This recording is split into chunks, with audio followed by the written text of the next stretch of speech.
Welcome to Choreography, a show about the greatest sport on ice, figure skating. I'm Wendy Buskey. And I'm Adrian Buskey. And those of you who are watching this episode on YouTube are probably slightly confused because you are not used to seeing us.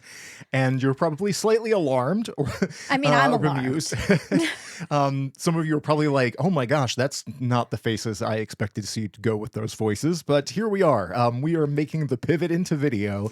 And we thought that the Grand Prix Final preview episode would be the way to start it. If you are listening to us on Apple Podcasts or Spotify or any other general podcast, you're just getting the audio version and you're utterly confused. But for those of you who are watching on YouTube, you're actually seeing us, which has been requested a lot over the years that people actually wanted to see us in the videos. And so you're getting your wish. Yeah.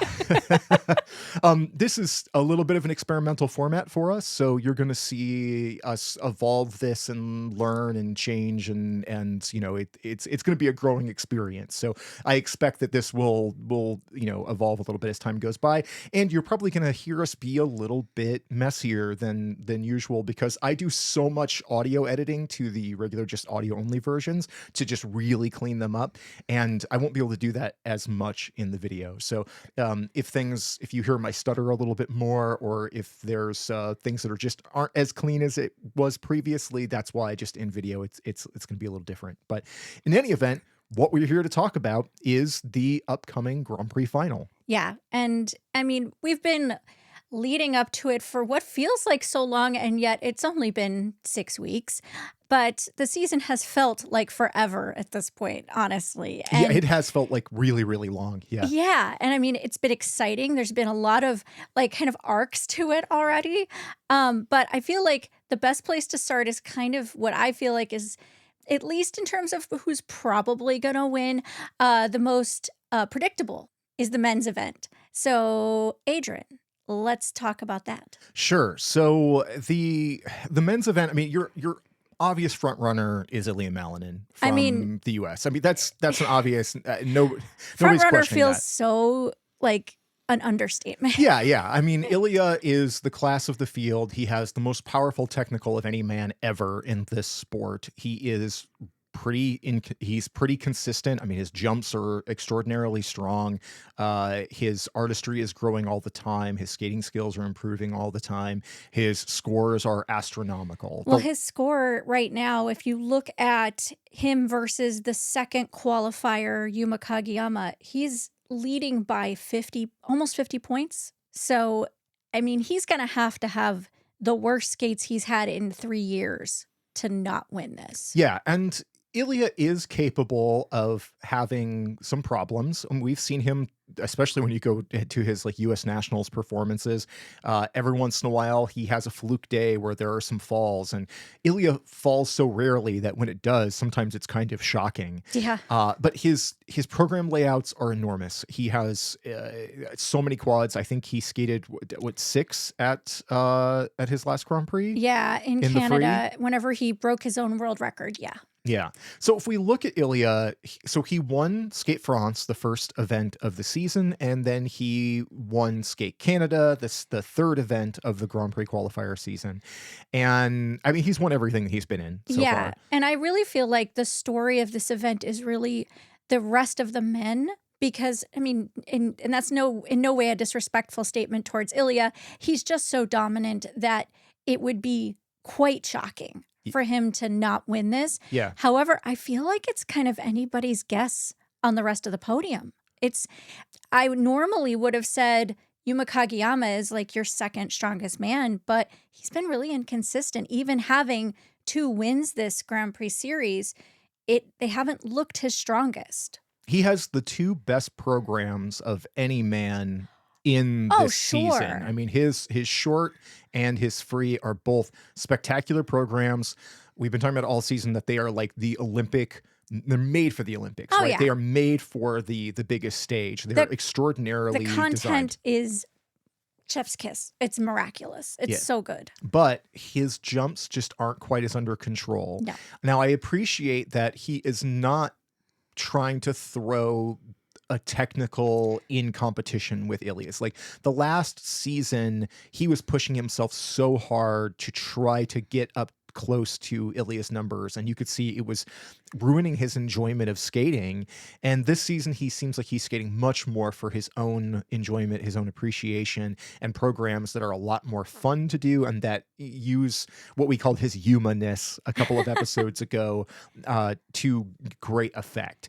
And when the programs are on, they're spectacular. And even when they're not as great, like when we saw him at Finlandia, those were messy programs, but they're still really good programs. Oh, yeah.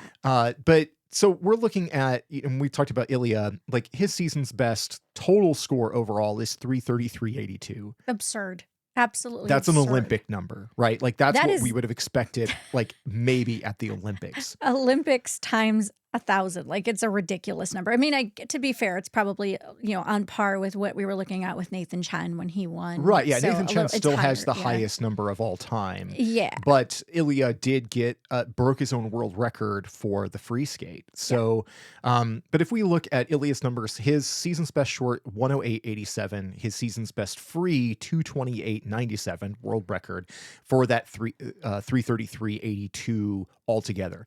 If we look at what Yuma's done so far this season, his best in the short program was a 98.58, so a full 10 points back from Ilya, and a 190.47 in his free. That free should be able to score much higher. That than free that. should be at 210, 220. Like, honestly, in my opinion. If he skates it clean If and he he's- does it with the full layout Yes. as intended, yeah, he should be well into the 200s. Yeah, 220 might be excessive, but I'm thinking the best version of this that Yuma is capable of. To me, that would be in that neighborhood of like the 215, 220 range. And yes, I am an unapologetic Yuma fanatic, so feel free to come at me with like, that's a ridiculous imaginary score for him. But I don't know, like Yuma's incredible.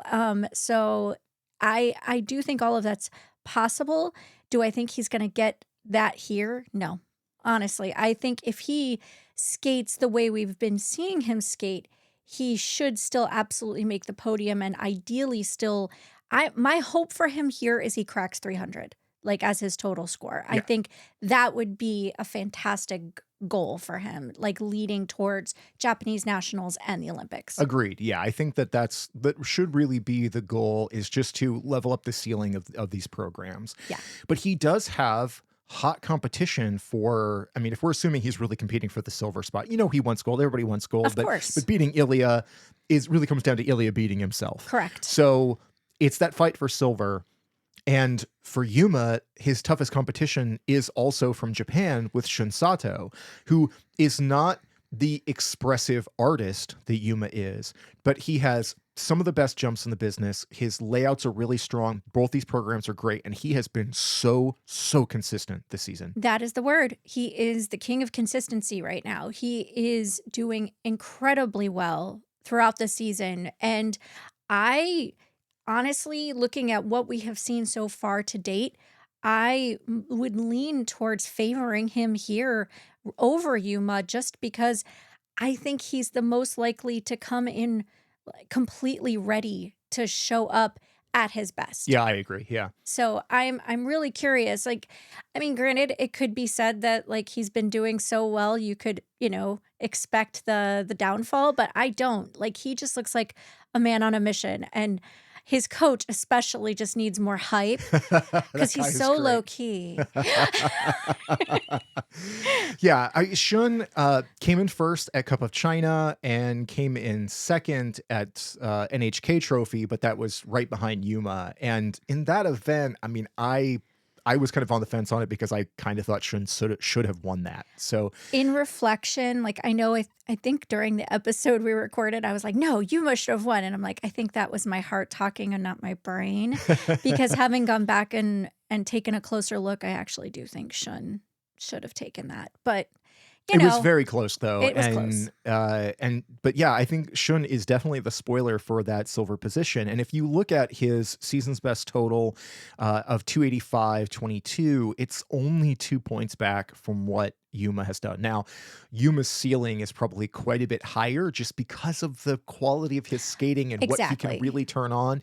Shun just always fails to fully engage an audience because he's not an up and out skater. He doesn't have a lot of expressiveness, and it's always hampering him a little bit because he is just very stoic on the ice. But his programs are great. That Firebird Free really works, and just in general, like, he's a very dependable skater who has consistency gets you a long way in the sport, in particularly in the men's where consistency almost never happens. That's a really good point. I This mean, whole qualifier series has been full of wildly inconsistent oh, performances. the past few competitions have been all over the place. So having a skater like Shun come out and you almost feel like a sense of comfort and relief, like, okay, Shun's gonna do okay.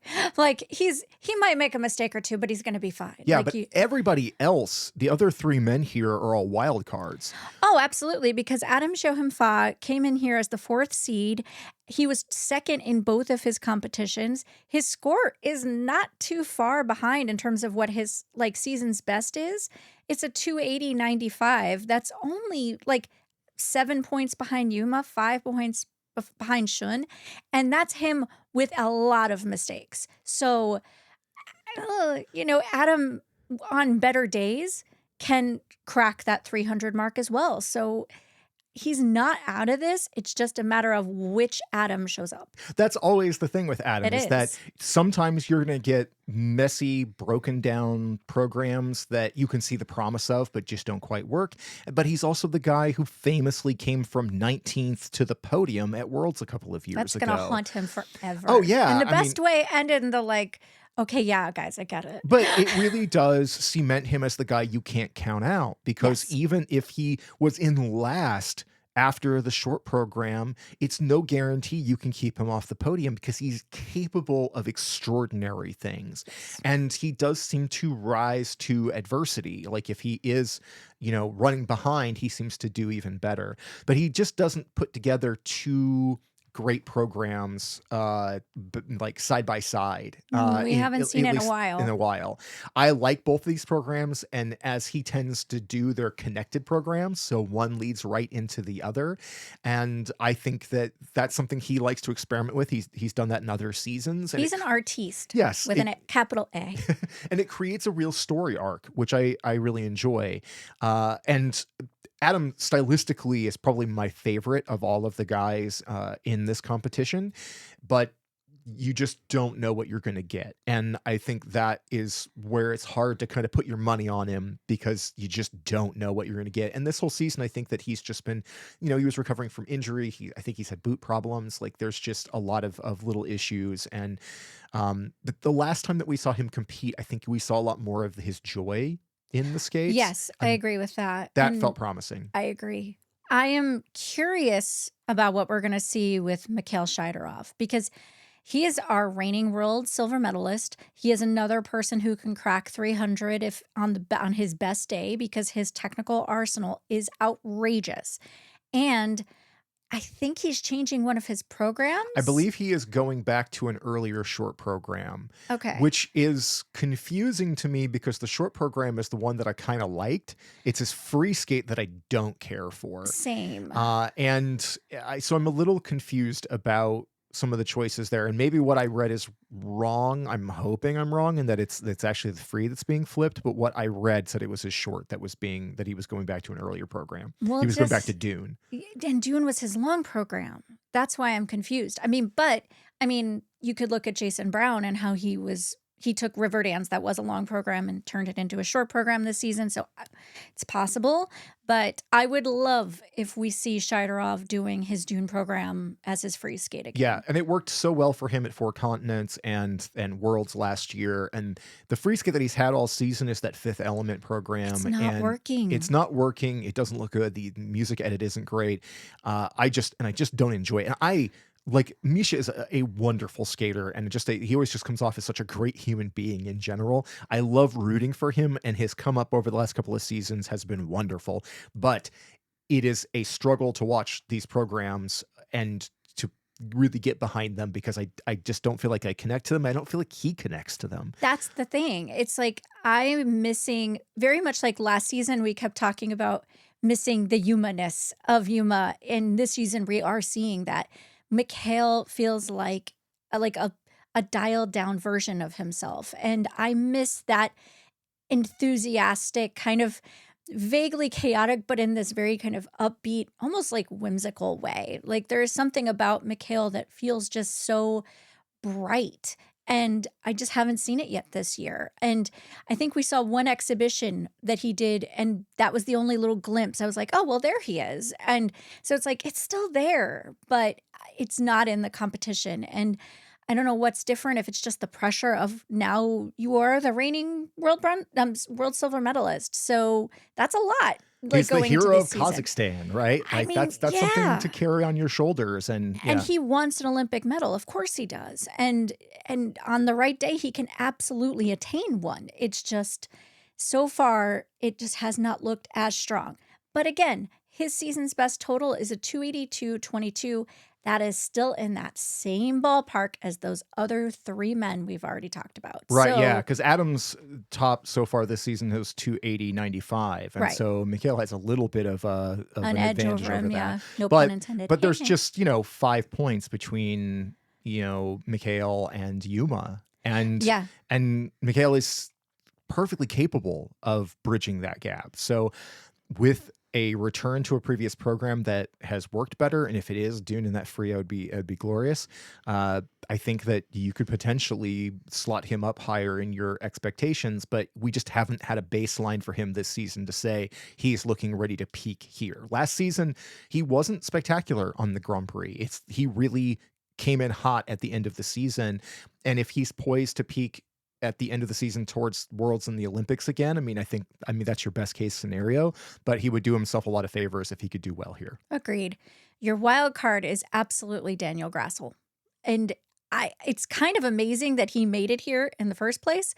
And it really is on the back of how well he did at Cup of China, where he got the silver because he was fifth at Skate Canada. But the way the numbers all lined up, I think there were three men that were all at the 20 points to get in, but it was their overall scores in the competition that had to do the tie breaking, and he won it. So here he is. His season's best total is 269.42. So he's significantly farther back from that pack of men above him. But again, on the right day, Daniel Grassel is absolutely a threat. And considering how many episodes of men-menning we have had this season already, he is not out of the realm of possibility for taking a medal here. These programs are really divisive. I think a lot of people struggle with that conclave free program. I like the music. I kind of like the thematic. The whole like the Pope is dead thing is so weird, and the And the costume costume change is so change. dramatic. And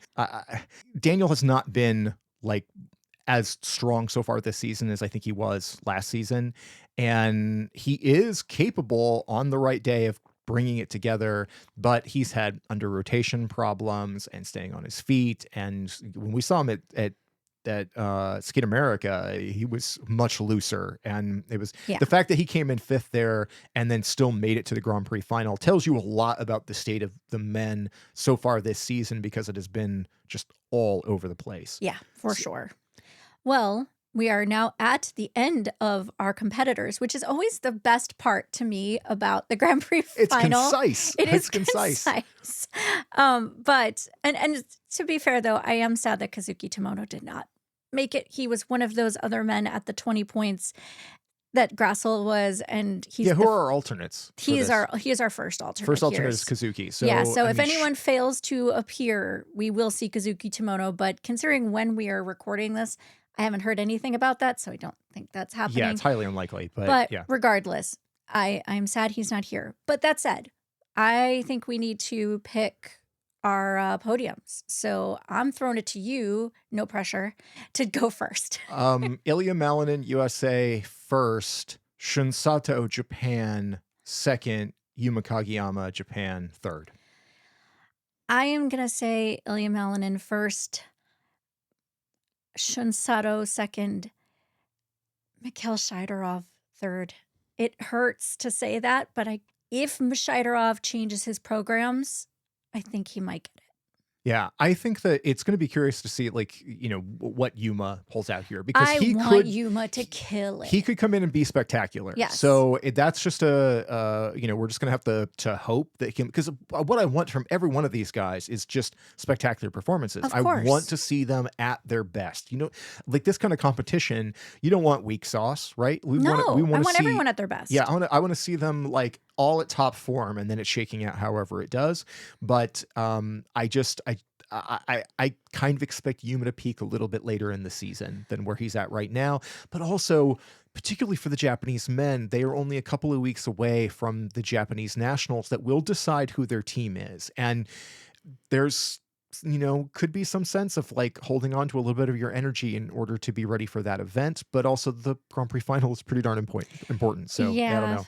I mean, there's a part of me that is not saying Yuma's name on that podium out of not wanting to jinx him, Right. Yeah. not Yeah. gonna For lie. sure. Yeah. But we'll see. Yeah. That's where I'm at. Let's move on to the pairs competition, which I actually think is going to be the most interesting in the sense of I don't know that there is a clear-cut favorite here. Yeah, I mean, the pairs discipline has had a pretty well, I would say that like, several of these teams are very close to each other, and there are a couple of other teams that are podium ready, but on the right day could jump up higher. I think your fairly obvious front runner is Japan's Miura and Kihara. I think Riku and Ryuichi won. They took gold at both of their events. They have one of the best scores of the season, not the top one, although I think that, when we talk about like total combined scores, we're going to be looking at the entire season, not just the Grand Prix. So Correct. some of those numbers, like say from the Georgians, Metlakina and Berilava, came from a challenger event in Georgia that had some pretty enormous scores. And so you can kind of take a little bit of that with a grain of salt. But Riku and Ryuichi have been very, very strong this season. They have a spectacular short program with their Painted Black program. And their free is maybe a little looser, and that tends to be where like some weakness happens sometimes, particularly when you look at like side by side jumps or the occasional like two-footed landing from Riku. But I think of all of the teams, they've been the most consistent. They're kind of the fastest, and I mean, having seen them in person before, they're really enjoyable live. They really like light up a crowd. So I do think they're kind of your front runners here, but at the same time, like the rest of this field is so strong, they can put a lot of pressure on each other. And I'm going a little out of order in terms of how they ranked coming in, but I think that your best bet for someone who could beat them here, based on what we've seen so far, is Metalkina and Burlava. Because while their last competition at Skate America saw their weakest competition of the season so far, And they were really messy in that free skate that after a fantastic short. agreed. Like their free skate was, I mean, it was a disaster. Yeah. It was a total mess. However, they still placed second there. Granted, the field wasn't super deep there, so it made sense. But just looking at the broad scope of the full season, I don't know. Like I think on the right day, I mean they're like you said, their total season's best score was at a Georgian event, and it is higher than Miura and By Kihara's. about 3 points. Yes. In general, though, at other competitions, they haven't been that far behind or just in that same range. So I'm very curious, especially to see the two of them against each other. I'm hoping they're both at their best. I want to see this like break down in the like if you're both perfect, I think Riku and Ryu will have the edge just because of like the whole package of skaters that they are. But I don't know, like Anastasia and Luca have been looking very strong this year. Yeah, I mean, the Georgians, uh, where they excel is their thrown triples are spectacular. The triple twist is beautiful, and they're really good in their side by sides as well. And they're a very physically well matched team. Where they struggle a little bit more is in the lifts, because Luca doesn't have the best footing overall, and when they get out of balance in something like that, it can really fall apart. No, that's definitely where we've seen them shakiest. But I mean, they also don't have the transitional content that Miura and Kihara have. Like, there's a lot of, like, a lot less interesting skating, like pure skating than some of the other Yeah, teams for there's definitely sure. an attempt at artistry with that team that they don't necessarily quite live up to, but their choreography is designed to, I think, cover up the fact that they're just not as good in that aspect. But they are a very, very strong technical team. And when they have it all together, they're very hard to beat.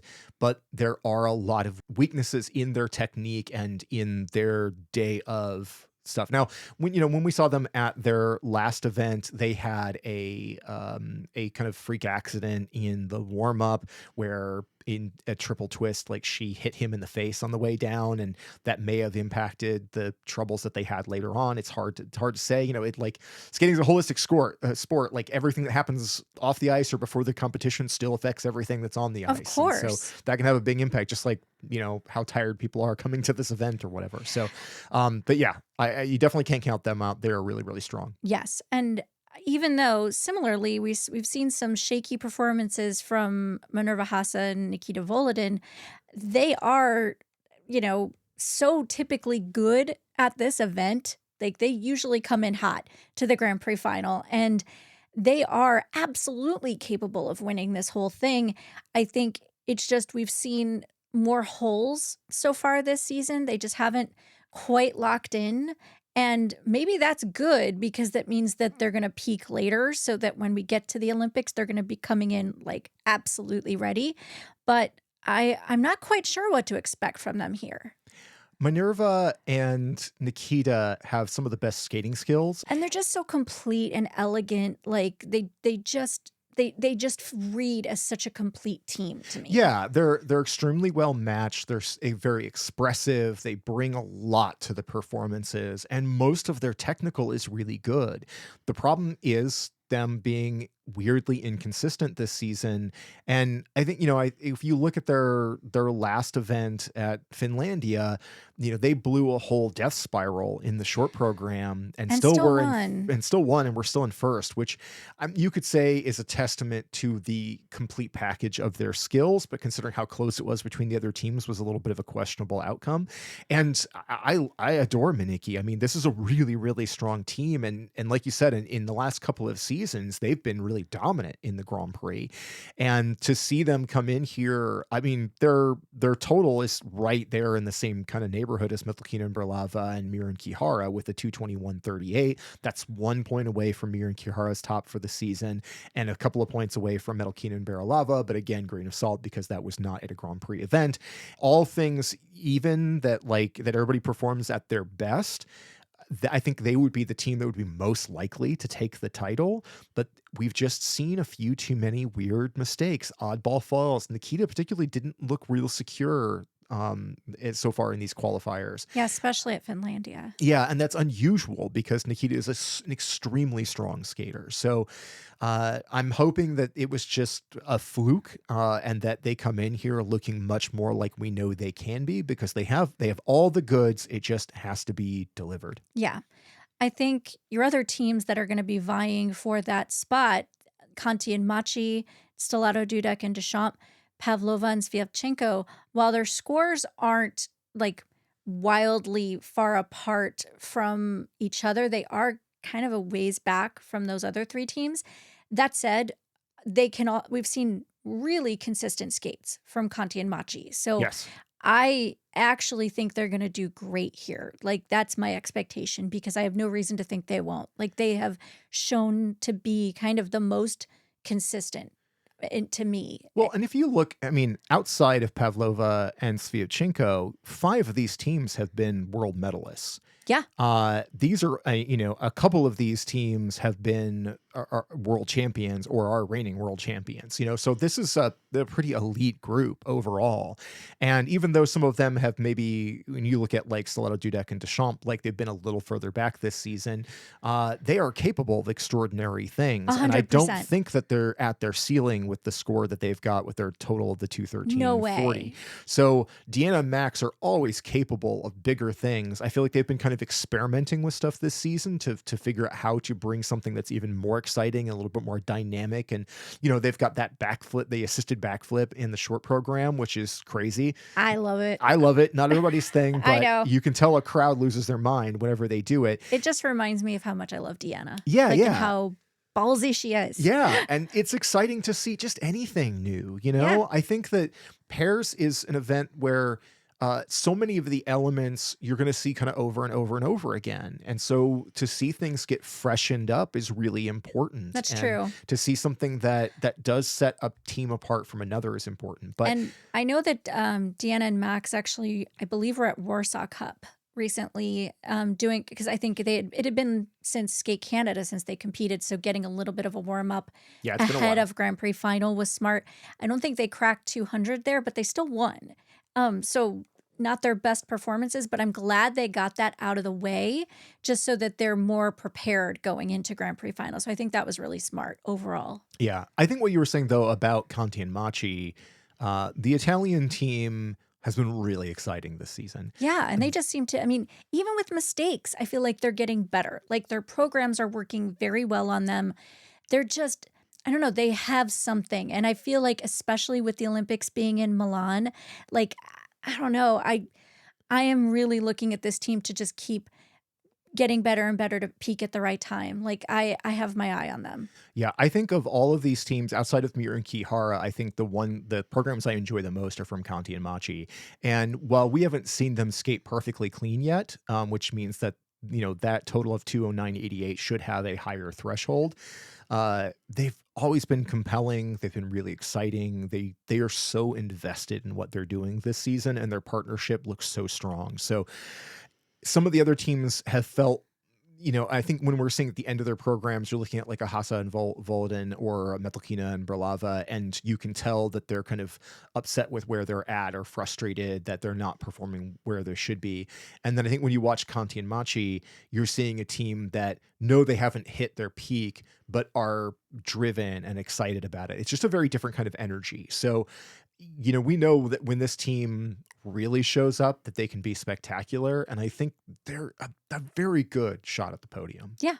And I also don't want to discount, because we haven't talked about them yet, Pavlova and Sviatchenko from Hungary, because yes, they are the sixth seed qualifier, but they have had the glow up of the season Mhm. and have made such progress this season.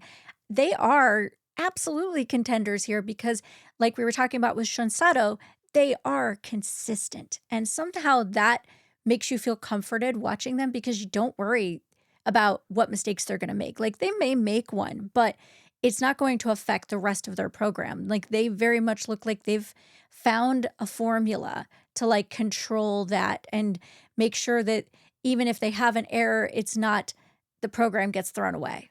Yeah. So I've been really enjoying them this season. Yeah. I think the Hungarians are always what I think of as a bridesmaid team, Yeah, always and the they don't bridesmaid, wanna never the be bride. that. Yeah. And they really want to move it past that. And this season, changing their look, reapproaching their programs, obviously making some adjustments to how they train. They just feel like a different team They than do, they have for over sure. the last couple of seasons. And I've really liked to see it. And I enjoy this team a ton. I think that they're in a tough spot to try to get on the podium here compared to these other 5 teams. But the way I always think about the Hungarians is that they're an opportunistic team that if they do their best and other people falter, they could find themselves on that podium. Absolutely. And they're, I think they're going to go into this event with the least amount of pressure on them, the least amount of expectation. And every once in a while, that really shakes out in somebody's favor.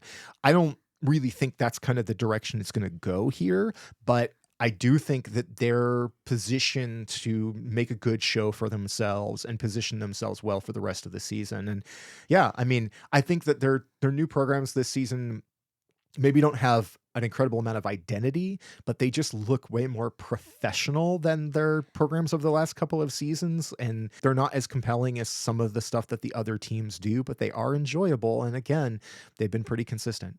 I like it. Yeah. All right. Time for podiums. Okay. Uh, hmm, my gut here says Metalkina and Berlava, Georgia in gold, Mira and Kihara, Japan in silver, and Hassa and Volodin from Germany in the bronze position. I am going to go Metalkina and Burlava in gold, Miura and Kihara in silver, and Kanti and Machi in bronze. That's my guess right now. I was going to say that Metalkina and Berlava, what they need to do if they want the top of that podium is that they almost, people will say sometimes like it's whoever wants it the most. I almost think that team needs to want it a little less. I think that when they put a little too much pressure on themselves, they can kind of break down under it. But I also think that sometimes that team can feel a little overconfident. So they just need to manage themselves as they get in here and, do what they do best, but don't leave those holes for errors. But No, in my heart of hearts, I would love to see my favorite team of all of these is Mira and Kihara, and I'd love to see same. them on top of it. On a personal level, I totally agree. And honestly, Hassan Volodin is not far behind. Sure. So, Yeah. and also I love Deanna. I like all of these Right. teams. Any of these teams could win and I'll be happy for them. Yes, but I will say that the podium I just outlined is not necessarily the one I want. Yeah. It's just what I think will happen. Yeah. Yeah. Well, we'll find out very shortly. Yeah. All right. Women's competition. This one is so tight. It's so tight. Even though the scores might not show how tight it is, if you look at all of their season's best, it is wow. Wow, wow, wow. Yeah, that is how I feel about this competition. This is the one that I'm most hyped about because Yeah, I mean, same. when you look at this competition, Mona Chiba, Kaoru Sakamoto, Amber Glenn, Alyssa Liu, Ami Nakai, and Rinka Watanabe. This is a great group of women. And can I just say, good job, Rinka Watanabe, for making it into this on a lark. Because I mean, her season has been all over the place, and it just turns out that her two kind of best competitions worked out to be at places where she ranked high enough to make this Grand Prix final over like Ryan Sumiyoshi, who had a really rough Finlandia, Isabel Levito, who just was in really tough fields. So even though her scores were higher, she was just at the wrong place to have them. So but I am so psyched for Rinka that she gets to have this opportunity and to show up here, because I know that I'm going way out of order here, but at the same time, I'm just excited for her. Well, I mean, I think it's notable that we have 3 women at this event with triple axles. Yeah. And they all throw them in both programs. And it feels like it's been a while since we've had that going on. And you could, say point. about like not having had the Russians in, since the last Olympics and that's certainly valid. But I think just in general, we've been missing some of those Ultra C elements. But Amber and Ami and Rinka all have triple axles, and Rinka throws 3 of them. So I think Rinka is aware, I guess, since we're kind of starting with her, like since she is the one who kind of squeaked her way in. Yeah. Rinka is the one who is I think fighting the hardest to get to this point in this season. She wanted it the most. Yeah, because 3 triple axles, they haven't always served her perfectly, but she's just the person who you can tell is in a tough field with the Japanese, looking ahead to the Olympics, probably in her final season would be my guess. I think she said that going into this season. I don't remember hearing it, but maybe it would make sense. But one way or another, it's such an extraordinarily tough and deep Japanese field. And I think the 4 women who are going to be at this event are the 4 who are likely to close in on that, those 3 Olympic spots that Japan has. With one little asterisk for Ryan Sumiyoshi. Right. Yeah. Well, I think Rinka is maybe one of the she's more of the dark horse candidate here to Yes, get on for that sure. podium. I think that she's not as artistically complete as some of the other skaters, even though she is a fantastic jumper. And I love the artistry that Rinker brings. I'm a big fan of everybody at this event. So for Yeah. me, I'm like all six of these women are great. I'm like Oh my I gosh. almost don't care who wins because I adore them all. That's actually what I was gonna say. I'm like, this really does feel like one of those competitions where I'm like, whatever this podium is, I'm gonna be happy Yeah, as because long as it's fair and as long as they that all skate well, like that's all I care about. and Yeah. we've been seeing so much inconsistent judging. That's what I'm hoping we see here is fair calling and all of the cues and under rotations that may occur. And honestly, just fantastic skating from all of them. I just want it to be, I want them to feel like they all came, showed up the best they could, and walk away feeling good about it. Yeah. That would be the best outcome. But if we're going in terms of where we, how they come in terms of ranking, Sure, our top seed our then. top seed is Mona Chiba, who I don't know that we would have said would be in this position at the beginning of the season, But I'm but not surprised. I'm I'm not surprised. she's She's so consistent she's so again, consistent, she's so strong. She was on the podium last year at Worlds. and she just keeps getting better. Yeah, and I think that she's the one that you can often say manages to get away with some cue calls here and there because of her jump technique, and that's fair. But her skating skills are really strong. She has good programs. I think for some people, the the short program has maybe feels a little stale just because they saw it last year as well. And I think that of the two programs, that one has felt I felt the strain of keeping it clean. A On little that bit one, the more. last couple of events, Yeah. I think on the Grand Prix, I think that when she's been skating in that one, there's a sense of her just like holding tight to it so that she can keep her position. Again, there's a lot on the line.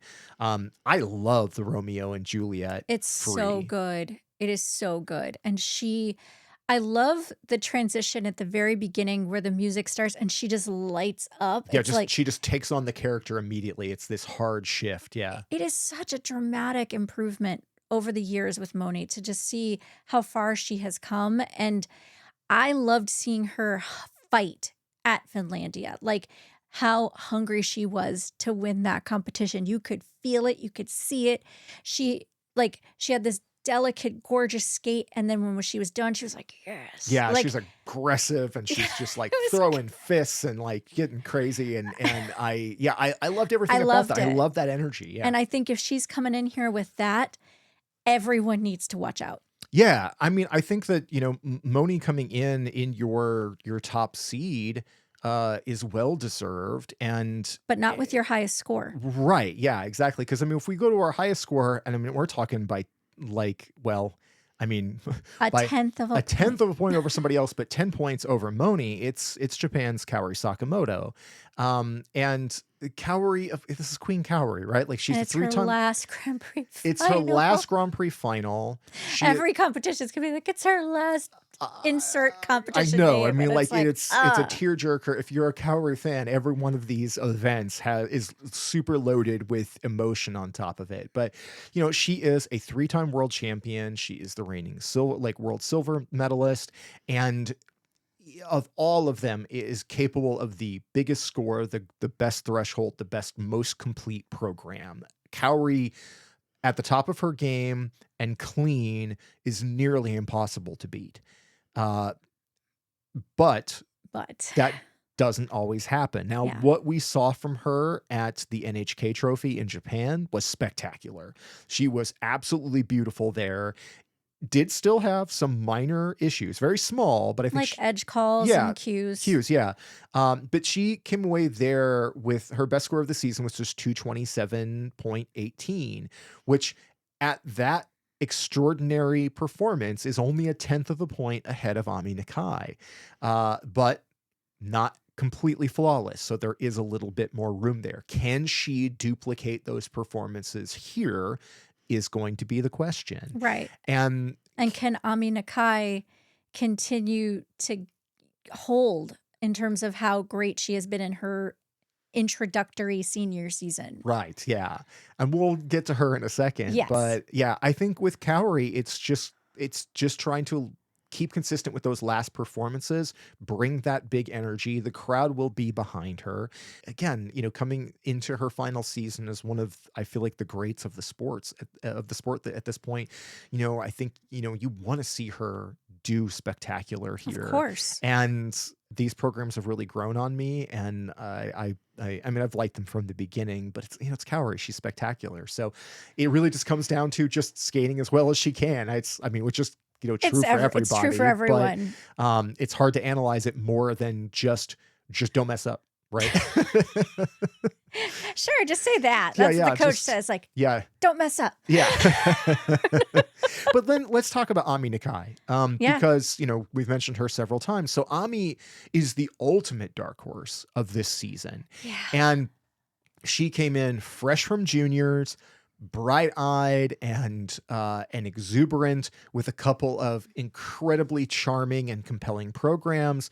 And She's like the most up and out skater. oh my gosh, Amazing. yeah, extraordinary charisma on the ice, lovely skating skills, has a triple axel, like just so much talent and so much personality on the ice. And she went into Skate France and just mopped the floor with everybody at the event. I mean, Shocked the skating world. yeah, but not me, because I Oh predicted my it. gosh. You were waiting for me to say it. You're I, never I have to letting it do. go. If I'm not wrong, I'm not right enough. Okay, so if I get one, I gotta get it. But yeah, she was extraordinary there, and Yes. and she beat Cowrie at that Mhm. event. And Cowrie wasn't perfect at that event either, so there's some room there. But she topped out there with a 2:27.08, and it was just a extraordinary set of performances. Now, couple weeks later at Skate Canada, and you saw her like falter a little bit in the short program, come back strong in the free, still get on the podium, but just barely squeaked her way onto the podium there, and had a little bit more of the kind of performance you would expect. But Yeah. still, as essentially a freshman in the senior ranks, she has podiumed at her first two Grand Prix and ended up at the Grand Prix final. It's It incredible. doesn't matter what she does here, really. No. And because she's already had such a spectacular showing, the pressure on her is just trying to set herself up for that Olympic team that she's Exactly. the total kind of spoiler for that third position. But what Ami does here, I just don't even know how to predict. I don't have enough of a scale of understanding who she is as a skater versus a lot of these other women, because she could come in here, feel no pressure, and just win the thing. Absolutely she could. Like that's without a doubt possible here. Or she could come in here and feel the, oh my gosh, I made it to this giant stage. It's in Japan. So that's its own like pressure because you're doing it at home. Will she rise to the occasion or will that be just too much? It's kind of not something I think we can predict just yet. Although we're going to in about 5 minutes once we talk about the two Right, right. Americans. Yeah, yeah. So last year's Grand Prix champion, Amber Glenn, is here again. And this is fresh off of her first Grand Prix defeat in 2 years. She came in second at Finlandia, and she didn't like that. I Uh, loved that she didn't like it. And to be clear, she absolutely 100% in her words was like Moni should have won that. She was not complaining that Moni beat her. It wasn't that. yeah. It was she was a little mad at herself. Like just that she didn't like the feeling of being second Mhm. because she's been first a lot and I don't think at least based on what she said it sounds like she hadn't really thought about that feeling and it was that sucks. I don't want to lose. And Yeah. that's a great attitude, Yeah. Amber. Well, like she was undefeated all last season until Worlds, and then didn't manage to get on the podium, and then also put out fantastic performances at the World Team Trophy, and then so far this season, undefeated again until Finlandia. Amber is an extraordinary skater, and her Yeah. triple axel is, I think, the best of the business right now. It's It's beautiful. huge. It's absolutely massive, and it feels so secure. Yeah. I wish that she could throw a second one in the free the way Rinka does, but she hasn't been training it, and so I understand that trying to do that now would feel like pretty risky. But the Madonna Like a Prayer short program, It's so good. yeah, I love it. so much. Yeah, It's so good. it's very compelling. She uses the music really, really well. It was great at Finlandia. It was just the free that she was a little shakier in. And it was little mistakes. Tiny, tiny. Yeah, it was very Nothing close. huge, and she also was, like, on antibiotics because she had been sick, like, so there were lots of extenuating circumstances, but, all of the skaters have extenuating circumstances all the time, Right, so yeah.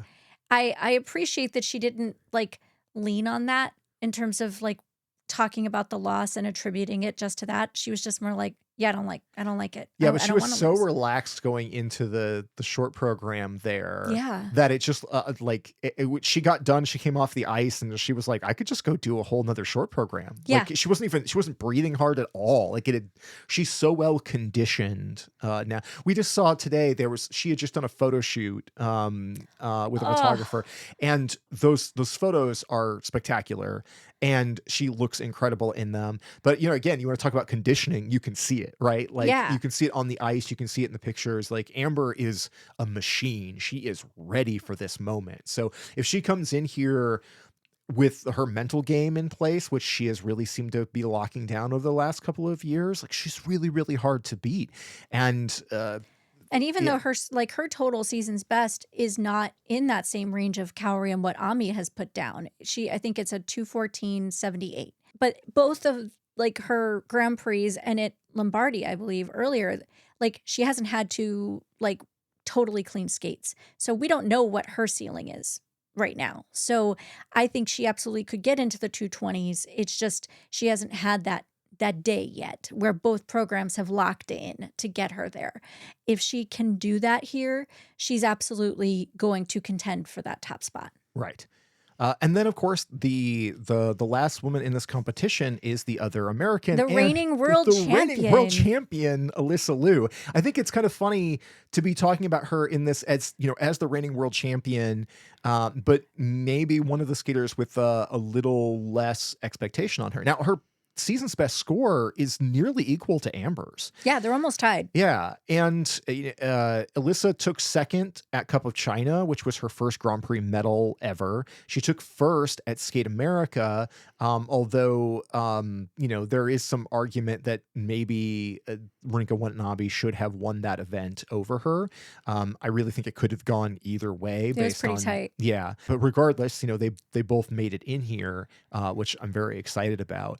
I think on any normal day, Alyssa is wonderful, but like, kind of like in contention for the podium, but not necessarily your top spot. But when she flips that switch and becomes like the Super Saiyan version of Alyssa Liu, for anybody who gets that Dragon Ball, I don't even know anything about Dragon Ball Z, but I know what a Super Saiyan is. You lost me, but it sounded funny. It sounds cool, right? Whatever, like, the final form, maybe that's a Pokemon reference. I don't even know what any of this stuff means anyway. But like, anyway, Alyssa Liu at her best is absolutely phenomenal, and she can just light up a crowd like Yes. almost nobody else can outside of like a Kaori Sakamoto.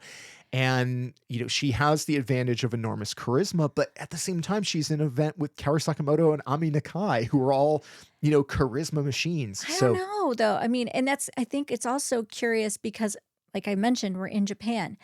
I think that it's going to be interesting like the crowd response and how much I mean, the Japanese crowd is always so wonderful, but like how they respond to like all of these like big personalities on the ice because I feel like a lot of these women have those big personalities on the ice. So I'm curious to see, like, who they embrace the most. Like, I mean, you have the hometown, like, advantage, but at the same time, Japan always shows up for everybody. everybody, yeah, So, it's an extraordinarily respectful audience. Yeah, incredibly respectful, but also they know quality. yeah. Like, they know what's good. I mean, this is like the seat of skating in the world, Yeah, really. for sure. And yeah, I mean, I expect this crowd to be lit, and I think specifically for this event, it's going to be intense. It's gonna be very intense. So, oh my gosh, I don't, I Do you want me to go first on this sure one? you go ahead. I mean, I have I have it kind of in my head, but like I have caveats to it. So yeah, but yeah, what's your prediction for the My women's? prediction is gold is gonna be Mona Chiba because I think she has just shown up again and again and again, and I feel like she really wants it. Like we were talking earlier about being hungry for it. I feel like Moni is hungry for it. I think Cowrie is going to be silver, and I think Amber Glenn is going to be bronze. So that's my exact podium pick. Really? Yeah. We did That's not plan this. no. I think that I have two, like, and here's where my caveats come in. I do think Moni, Cowrie, Amber is the way that I see it shaking out, but I can't shake the idea that Ami could step in and steal that bronze. Just through the sheer power of her gloriousness, right? Like it's kind of wild. But also, if you get into the weeds of federations and scoring and stuff, like the Japanese federation feels very invested in keeping Kaori as kind of the top person. I mean, that's fair because And they know, I mean, going into the Olympics, she is the odds-on favorite right yeah. now. And we've seen some places where people have been like, oh, here's obvious like American favoritism for why Alyssa won over Rinka or whatever. But then you go back and you look at the protocols and you'll find that like the American judge didn't rate Alyssa as high as Rinka. And the Japanese judge is the one that didn't give Rinka the GOEs. And it's, you don't know if there's some level of game playing there or why that, because I mean, this has been a season just rife with judging messiness. And we will touch a little bit on that That's later why we on. held dance for the last. Oh my God. But yeah, there is something to be said for having all these women here, and like, will there be any kind of fudging to make it like land the way they want it to? But yeah, I do think the possibility of an all Japan podium is here. But last year, Amber Glenn showed up against 5 Japanese women and beat them all. So yeah, anything could happen. But yeah, my gut goes with the same thing you said. I also think it's kind of funny that neither of us took world champion Alyssa Liu onto that podium. And we both know what she is capable of, but I don't think she's there yet. I think especially really the hope for Alyssa Liu is that we see her Gaga long program and here. that's for me, that's really the question, is if she's going to bring back the Gaga program that she let take a back seat for a while because it just wasn't ready for prime time. If she brings that back here, then I definitely don't expect her to go onto the podium because I think it's still going to be that work in progress. Absolutely. So strategically, whether or not they chose to do that, I think will have a big impact on what happens here. But just in general, I just think that Alyssa's a peak late person. And so I don't think that's what we should expect here. I think she's just happy to be going to Japan. Yeah. Like, that's my guess. But she could also just like, don't give an F her way right to the top of the podium because it's Alyssa. I mean, she could go in there and not care at all and then take the whole thing. It's going to be interesting. Yeah. And speaking of interesting, I definitely organized our notes this time to put dance at the end very intentionally because we spent a lot of time on the last episode talking about dance because Finlandia was a mess. So I'm honestly even hesitant to approach it, but we have to. So we are going to sally forth into the abyss with Chalk and Bates being the top ranked dance team here at the Grand Prix Final. So top ranked because both they and Fournier Boudre and Cicerone have 2 golds apiece in the qualifiers. Chalk and Bates has the highest total combined score for the season so far. But Fournier Boudre and Cicerone have the highest free dance by a lot. Yeah.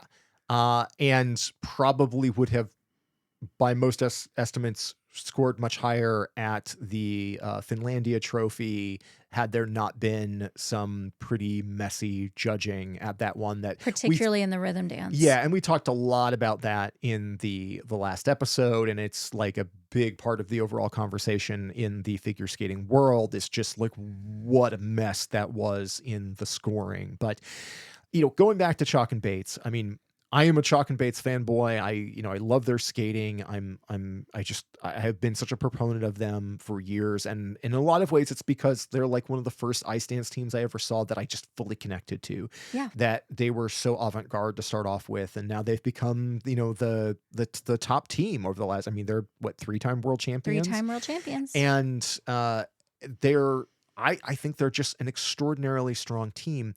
But I don't necessarily love their material this year. And that's not unusual for Chalk and Bates. I mean, I feel like they make so many changes and evolutions to their programs over time. We already saw that happen between the first outing from them this season at the Cup of China to Skate America, where their programs changed and evolved quite a bit, including some costume changes that were necessary. Um, I do worry that their free skate, as good as it is, with her skirt and it is a painted black program, gorgeous music. I think it's the Westworld music. It is. Huge fan of Westworld and of that score. And I like the program overall, but the dress still feels like a little bit of a liability, and I I don't know that it is interesting enough or spectacular enough to hold off Fournier, Boudreaux, and Cicerone. I think that's the big question. And it's hard to even know at this point because the judging has been so all over the place because we haven't seen a fully 100% chalk and baits yet. Like, and we've seen this quick rise from Fournier, Boudreaux, and Cicerone. And I do feel like the top spot is one of those two teams. I feel like they're going to be the ones really fighting for that gold. I can't help but feel like the heat is behind Fournier, Boudreaux, and Cicerone. Yeah, for sure. But that said, to your point, Chalk and Bates are the peak late team. They are the team that they always come prepared. They always get better as the season progresses, and they take notes. So I agree. I think their rhythm dance, the Lenny Kravitz program, is strong. I just think that just needs more miles, like repetitions. Yeah. I think it's really good, and I think it's better than Fournier, Boudreaux, and Cicerone's. They need to get the advantage in that rhythm dance in order to have any chance to win, because I do think they will be ahead in the rhythm dance. It's that free skate. Like, can their like flamenco themed like dance that feels very good, but maybe not the absolute best we've ever seen them, compete with what the judges are showing a lot of love towards with Fournier, Boudreaux, and Cicerone's free dance. And it's a great program. It's a beautiful piece. Like, there's no arguing it. There is a part of me, and I know they will not do it. I think I've already said this on this show, is that I miss last year's. Oh, the Take Five program? It was my favorite. Like, my favorite Chalk and Bates free dance of all time. I just think it was the perfect vehicle for both of them. I think it's the most I ever saw Evan shine. Like Maddie always shines. Like, she is such a superstar. By definition, yeah. Yes. But Evan just was an equal partner so much in that, just his charisma came through. And I'm waiting for that moment with this flamenco free dance, and I'm hoping it happens. I want it desperately to happen. I want this to be close. I don't know. I just don't know. I think that when we look at Fournier, Boudreaux, and Cicerone, this is a team that has one half of the reigning world, or it has one half of the reigning Olympic champions in Guillaume Cicerone, one of the greatest male ice dance partners of all time, and Fournier Boudreaux. I know that I'm not pronouncing her name quite right. I'm not getting the French right. I've had somebody correct it and I can't quite get my mouth around it. The mouth shapes aren't working for me. But anyway, Lolo, who has always been a wonderful skater with tremendous quality. They have come together so well in such a surprising, it shouldn't be surprising for the level of quality, but for a team to come together in their first season and be as good as they are and as connected as they are is a really impressive feat. I do think that you see a lot of their choreography push Cicerone to the forefront and kind of hide her behind him, which is a very unusual choice for ice dance, where most of the time the women are showcased. And I don't necessarily have a problem in that, in the sense of, Guillaume Cicerone is incredible. His talent, his charisma, he is terrific.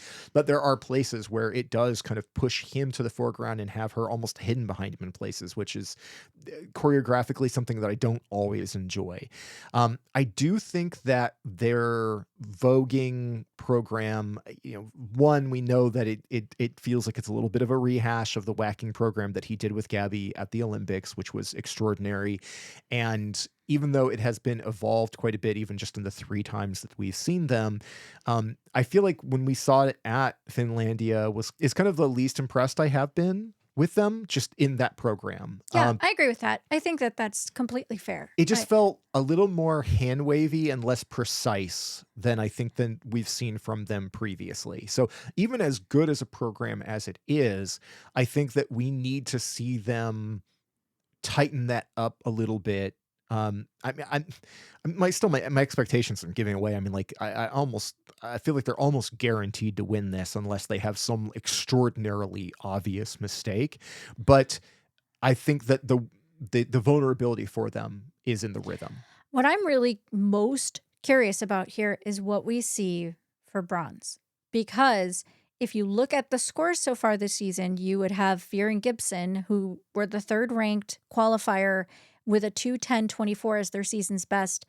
And then Gillis and Poirier, the 4th ranked qualifier with a 2:02.89.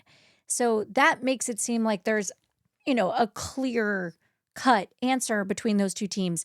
I do not think those scores are relevant whenever you look at these two teams. But at the same time, I don't know. I feel like the winds of change have kept gravitating towards Fear and Gibson and away from Gillis and Poirier the way they have, not quite as dramatically as they are away from, like, say, Charlene Guinard and Marco Fabri, but who didn't make the Grand Prix final, which is still bizarre to think of. But in any case, those two teams to me are the obvious 3-4, but it's going to be very interesting to see them against each other with these two programs because I think they are fairly equally matched. They're just such radically different teams. So something I want to step back on is just looking at the short programs in general, as we were talking about Fournier, Boudre, and Cizeron. Yeah. Fournier, Boudre, and Cizeron's short program has the lowest score of any of these teams over the course of the season. But every rhythm dance they have done has had like some rando error. He had a fall in at Skate France, even though they walked away with huge numbers there. But but it did hold back that program just a little bit. But if just looking at it, they haven't had a perfect short. I think a lot of people would argue that Fear and Gibson have been overscored this season. And there are some events early on where I could kind of agree with that because I didn't really love either of these programs to start with. They took second at Skate France underneath Fournier, Boudre, and Cizeron. And then they won the NHK trophy, and they were great in NHK. I really like those programs. This is the thing with Fear and Gibson is always this is a team that has perhaps the most crowd appeal, the most entertainment value of any of the ice dance teams. We know they don't have quite the same skating skills. They don't have quite the same refinement as a lot of the others. So they've leaned into what they're great at. And what they're great at is audience engagement and just the energy of the crowd. The performance value. Yeah. And there's something to be said about that because this is such a subjective sport anyway. A judge is going to look at the spectacular edges or the deep knees or all of those things that matter so much in this sport. But a crowd is going to see the performance. And every one of these teams is capable of incredible performances that are very engaging. But Fear and Gibson just rally a crowd with a different kind of energy, and they can ride really high on that. They really can. And also, they know how to work the system. Yeah. So and that's not like getting some unwarranted advantage. That's just playing the game. That's them competing. And it's smart. Their programs are choreographed to benefit their biggest strengths and minimize their greatest weaknesses. So I think that's fantastic and it's smart. So I can't say that they feel like they've been wildly overscored. Maybe they're whenever you look at their skating skill scores, yes, those are probably a little bit generous, but at the same time, they give. They make audiences react. And like we always talk about, a judge is an extension of the audience. So, Gillis and Poirier are obviously better technicians. There Sure. is no question in my mind of that. But a lot of Gillis and Poirier is also reliant on the fact that they need to be clean and they often aren't. So if we see mistakes at all here, I think Fear and Gibson are more reliable and will get that advantage. It's splitting hairs at this Yeah. point. I mean, Gilles and Poirier are typically just sheer quality, right? Like, Typically, I mean, we've talked a lot over seasons that like stylistically I don't tend to enjoy them as much as some of the other teams, but you can't deny the sheer ability that they bring and the complexity of their choreography and the way their programs are put together, the thoughtfulness about, how they're designed. I don't always like them as much, but but I you also thought they should have beaten I thought Fournier, they Boudry, should. and Cicero. Yes, I thought they should have won Finlandia. The fact that they came in the silver position there underneath them, I was pretty frustrated with. And there were some scoring things there, like the last time we talked about how they'd gotten like a base twizzle. We had somebody in our comments that gave a really nice explanation of why that base twizzle for Piper was actually pretty legit at that event. And it was the kind of like deep ice dance judging ability that like is just beyond the technical know-how that I have of the sport. And that is so appreciated. Yeah. Because as people that aren't ice dance experts, that is great information so that we're not just overreacting. Yeah, I just couldn't have evaluated why she would have gotten the base value on that because of those breaks and rotations and how her arms came down and just things that like I just don't know how to spot. But in general, I still kind of feel like they should have won that event. But Gilles and Poirier's programs have really improved. Again, just like several of these teams, we've only seen them twice, just like Chalk and Bates. So the trajectory of how the programs are improving or how they're coming along is a little harder to clock. But this is a team that their best score of the season is a 202.89, which is much lower than we would have expected. And even though they won Skate Canada, usually that's the event where they're just given all of the points, and that Not did this year. not happen there. Nope. I was really expecting them to just get showered with an astronomical score, but instead Skate Canada seemed to be where like there was a course correction, because when we look at like back at like Skate France, like the numbers were enormous, and then and we were all talking about how big those numbers were, and then there just felt like an internal memo came out of like, hey, fix your face, and then Dial it down, y'all. and then this wild swing to the other side of things where Too the far, scores too went far. way down. Yeah. And this has just spoken to the problem of inconsistency of scoring this whole season. So I think that's what gets really fascinating about this event, is that all of these teams in one place at one time, Yes. under one set of judging.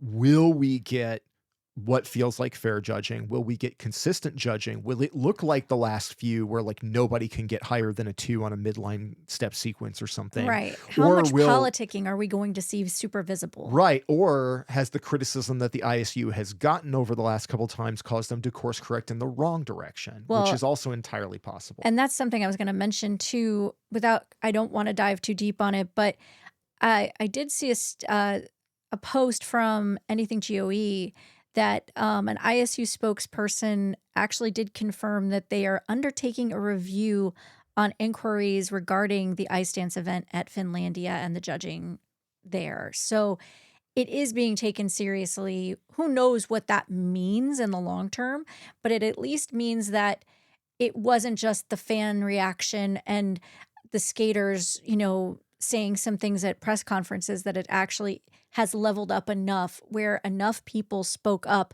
that it's being acknowledged in a real way. So I'm hoping that means that could potentially mean positive change.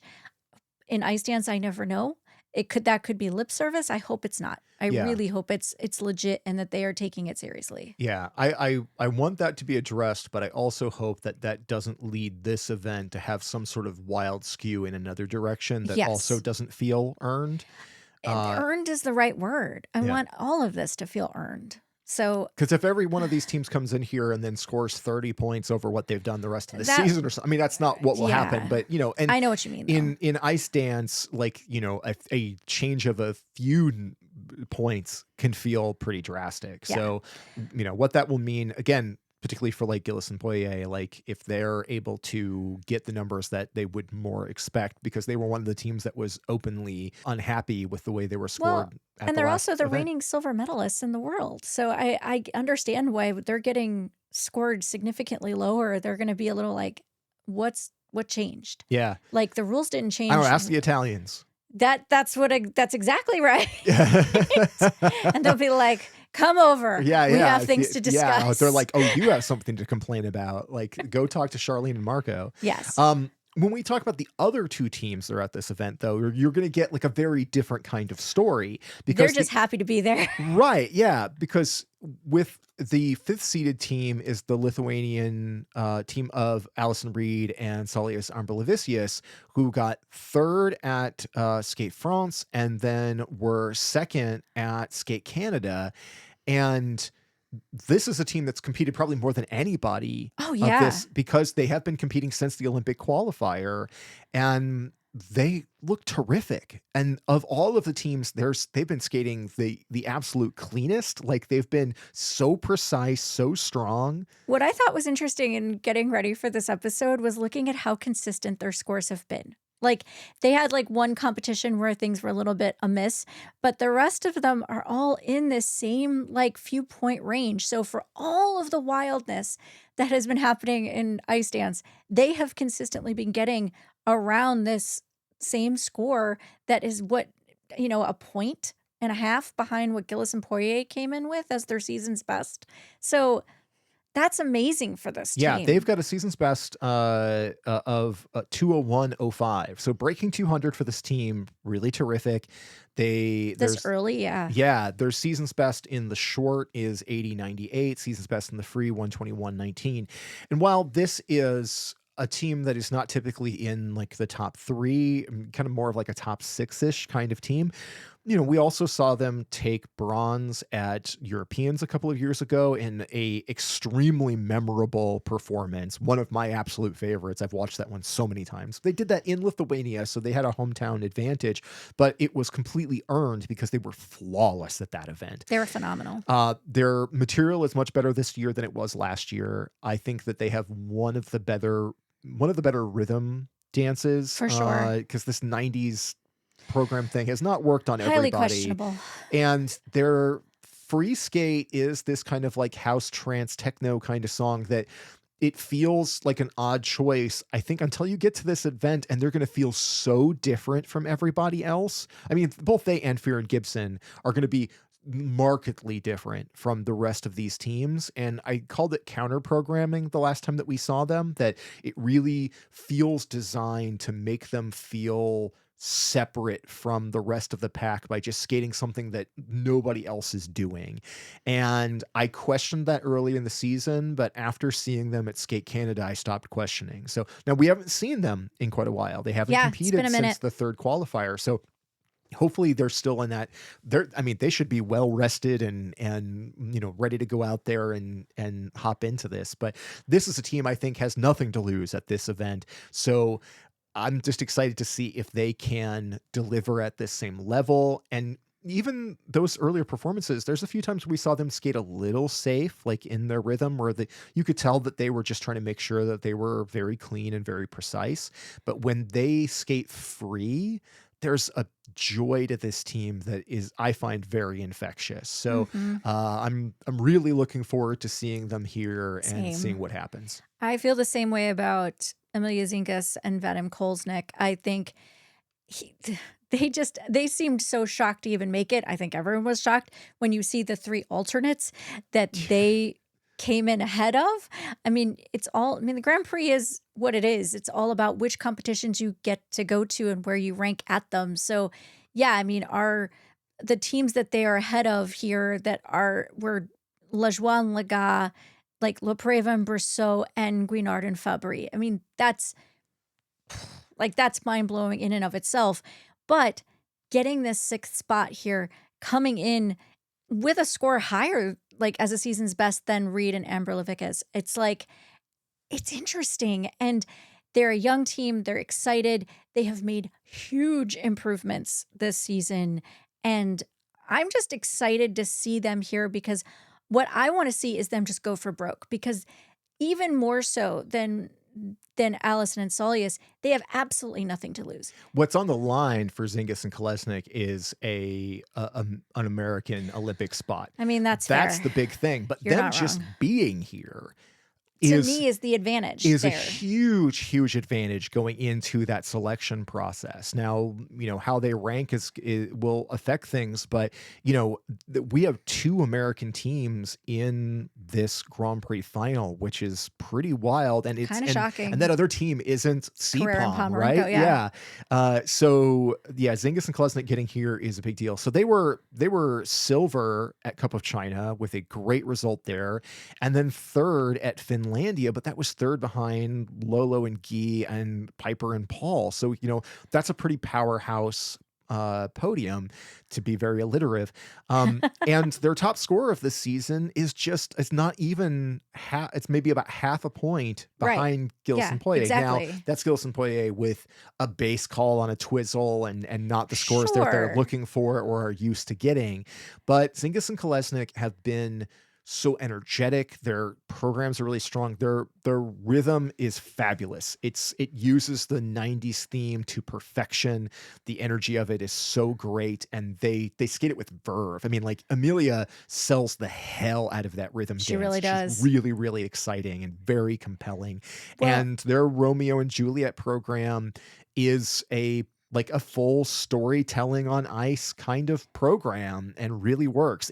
It's not as strong as several of the other teams in this event. I think their strength is really in the rhythm, but I think for them coming in here, there's really no expectation of the podium.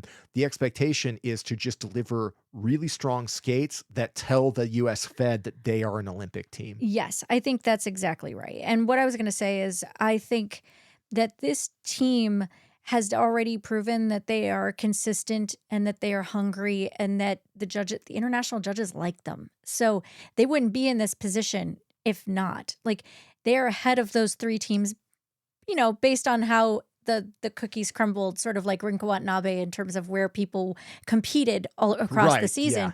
But that said, they still made it. They still did the work, and they have been super consistent. So I think as long as they bring that consistency here and don't psych themselves out, like that, look, they're at the final, they have to like perform even more to their best abilities. I'm like, no, just bring exactly what you do here, because I think that the judges have already shown that they're ready to give them the scores. So I just want them to have fun and really just enjoy the fact that this is their first final and show up at it. That's it. Yeah. Like, because if they do that, they'll do well.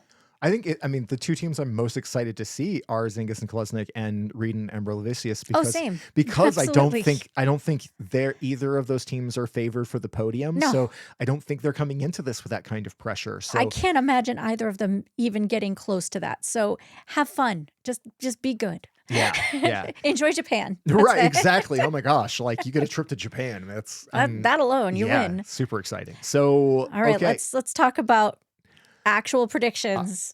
I kind of feel nauseous even talking Oh about my it. gosh. But all Yeah. right. This one, oh, my gut is you get the French team of Fournier, Boudre, and Cicerone in first, Chalk and Bates in second, and I'm gonna go Fear and Gibson in third.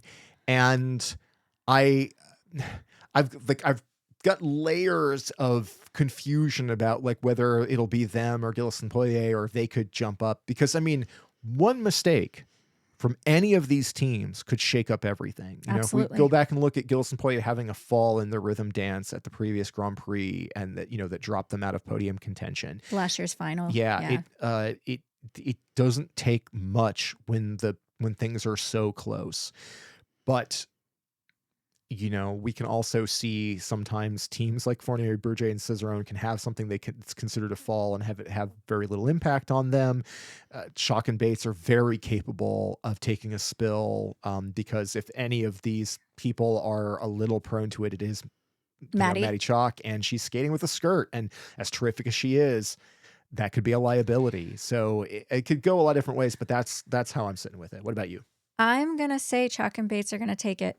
And then Ooh. Fournier, Boudre, and Cicerone, and Gillis and Poirier. Okay, so we have wildly different Yeah. podiums. Okay. I'm not saying I'm I'm into right. that. This is just the one I'm going with because after this conversation, I just feel like just going with my gut. That's my gut. Okay.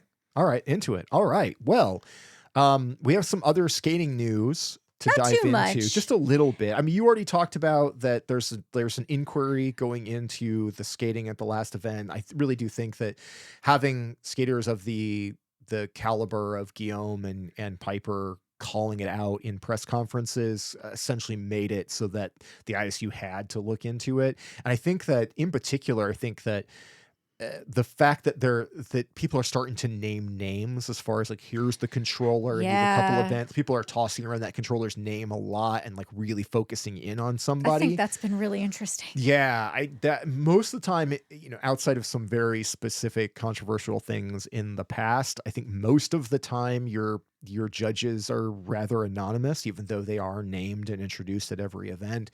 But to have one technical caller like really zeroed in on and that name be bandied around a lot, it's got to put a lot of pressure onto that person, whether it's deserved or not. So it'll be very interesting to see what the ISU eventually says about it. If it's anything substantive or if it's just kind of we looked into ourselves and we found nothing wrong. It's entirely possible. Well, just as a heads up, we have not watched any skating this week. None. It was Thanksgiving in the US and we had a lot of other things to do. But skating still occurred, whether Yeah. we were looking or not. Yeah. And there was the Talinn Trophy that happened. And in the men's event, Alexander Slevko won with a 2:37.67. So not his best score of the season, but regardless, he won at home. Good for him. That's awesome because this did happen in Estonia. Yeah. Over Matteo Rizzo. Arlet Lavandi from Estonia was in third, and Max Naumov came in fourth.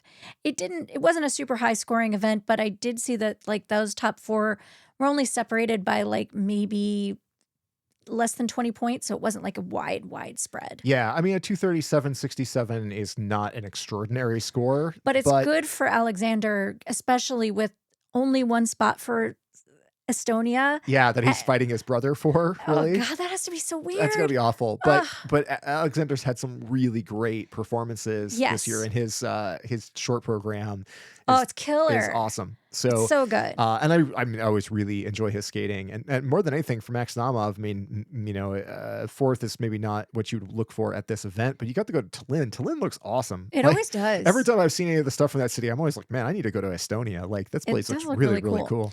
I think the shock to me, and I haven't watched this, but I really want to now, is that the women's winner was Finnish Olivia Lisko with a 196.23. That's enormous. For her, that's incredible. Yeah, and we just saw her because she was at Finlandia. She was, and she had kind of a disappointing free skate. Yeah, she was really sharp in the short program, and then it came together in the free, and so she got passed by her fellow Finnish teammate, Aida, whose last name is missing from my brain at the moment. But anyway, but who is a delight. But I really like Olivia Lisko. I love that she's got that Star Wars program that she does in the free. It's really cool, like musical choice. Very, very enjoyable skater. But 196.23. That's so good. I'm so happy for her. That's crazy pants. But I mean, she beat Sarah Everhart at this event. She beat Sarah Everhart. We also Sarah Everhart was second.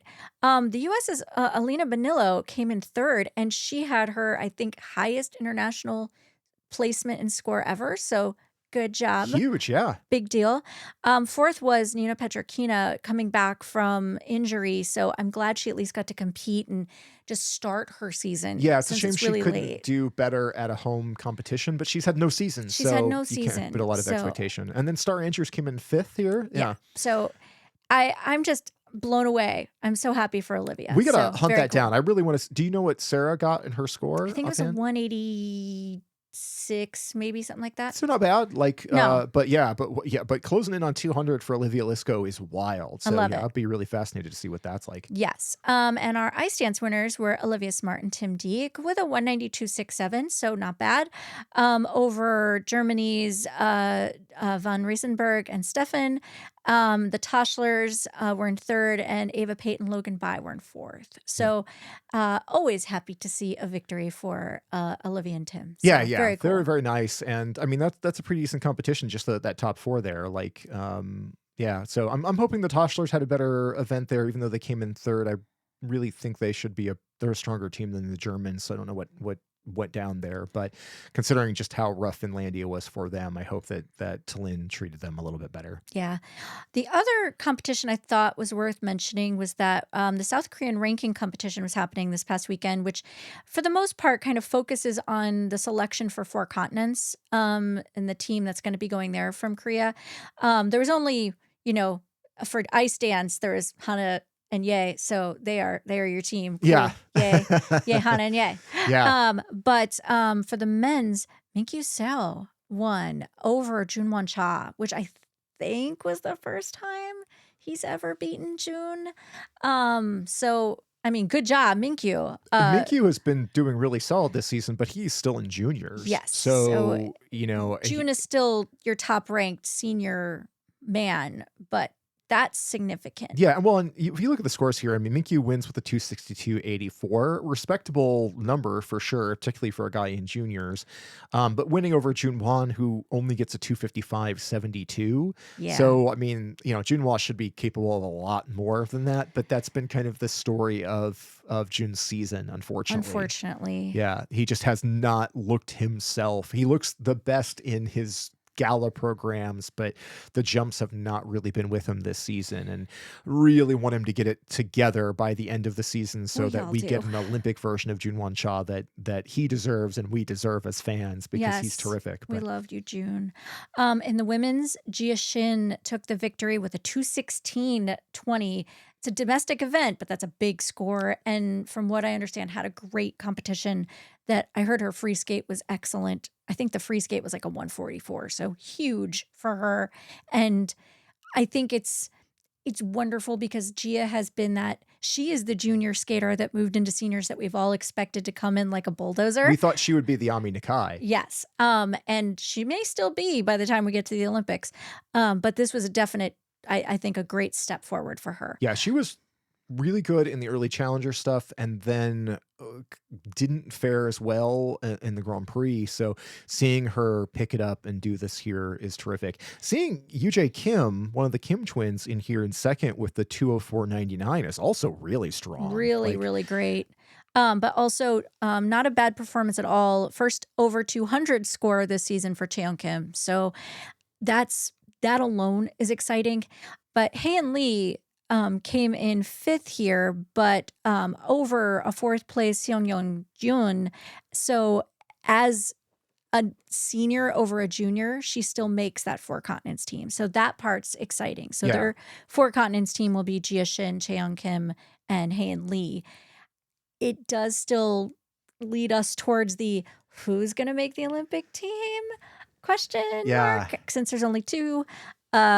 Right now, Cheon just definitely made a good case for herself, but we still have more competitions coming before that decision gets made. Yeah, I mean, my expectation is that's Gia and Cheon. Gia and Cheon are the people they would send. I mean, in their position, that's probably who I would send. For sure. Even as a huge fan as I am of Haeun Lee and Young Yu, and I don't know how Young Yu... She was seventh. Seventh, yeah, so not as well here. So just for me as a enormous Cheon Kim fan, seeing her crack 200 and start to look more like herself overall is really appreciated, because, you know, it's this season she has not looked herself. She's not been as strong as what we would expect. So getting all I've been hoping for is that as she comes back from injury, and then also acclimating to a new training environment, which has felt really positive, but also, you know, she's clearly been just kind of rebuilding.